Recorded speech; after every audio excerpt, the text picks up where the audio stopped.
Hello everyone, once again welcome back to Fingertips. This is the last session of this part of index and match function.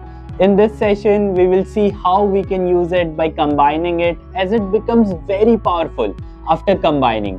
And like when we compare it to VLOOKUP, we'll see what are some of its benefits and even some common error with their fixes that you guys might face during your practice session. So without waiting any further, let's get started. So now if you see the index function, the basic definition is where and what is the row number or the column number. So the second parameter is in the number. So we need a function to combine with index which gives us the value as a number.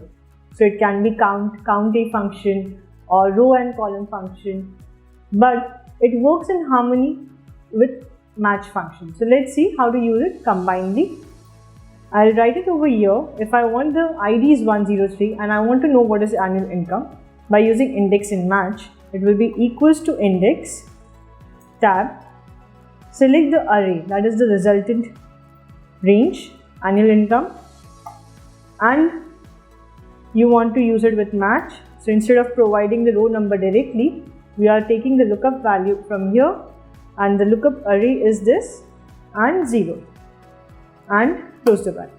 So for 103, yes, the annual income is 779,812. Now I just want to know 104 and the annual income. So this is the row and the column number. How will we use it? Equals to index. I'll select the entire array from here. Okay. Now I want to match it. First we are giving the row number. So it is 104 and match it with this column over here, 0, and another match function we'll give for the column number, so that is annual income, and we'll select it from here and 0 and close the brackets. So for 104, the annual income is 434,746. Now let's see, we can use it in the drop down box as well. We can create over here from the data and the validation tab that I have shown you in the previous sessions as well. Now if I'll select any other range, now we'll just write the formula equals to index and the total array that we are selecting, okay, the row number and the column array. Then we are saying another function, okay,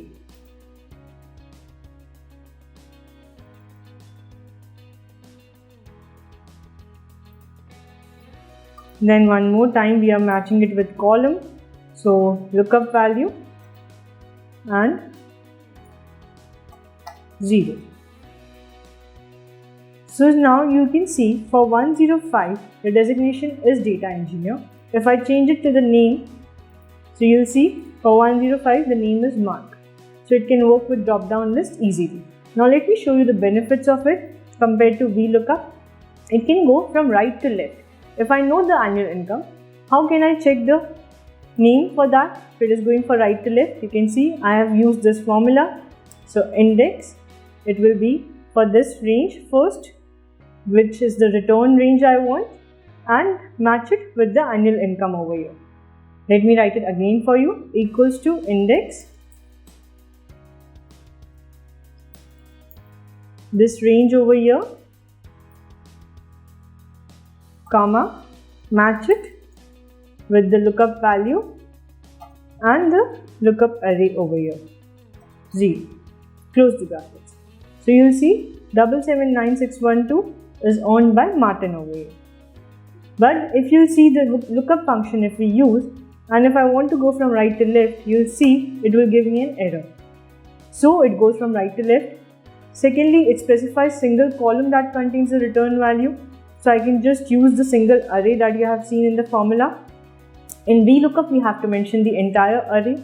So now if I just enter this VLOOKUP value, you'll see I'm getting the answer in both of them. But if I just enter one more column over here,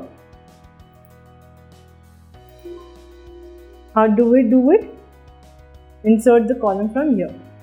So now it has changed to data scientist because we have mentioned as third column, so it is taking from 1, 2 and 3 instead of the annual income. It doesn't work if you want to insert or delete the columns, and in VLOOKUP the value will break if we edit any of the columns. And what is the common error? So it is that you have to mention the same range in index and match. You can't give the range like this for index and you cannot give a lower range for match. So that is the different ranges is the common error. So that is how you fix it. So guys, I hope you enjoyed this session on Excel. In this Excel course, we are going to cover all the things like from formulas to charts, graphs, index, match, and even some real life case studies on real data sets.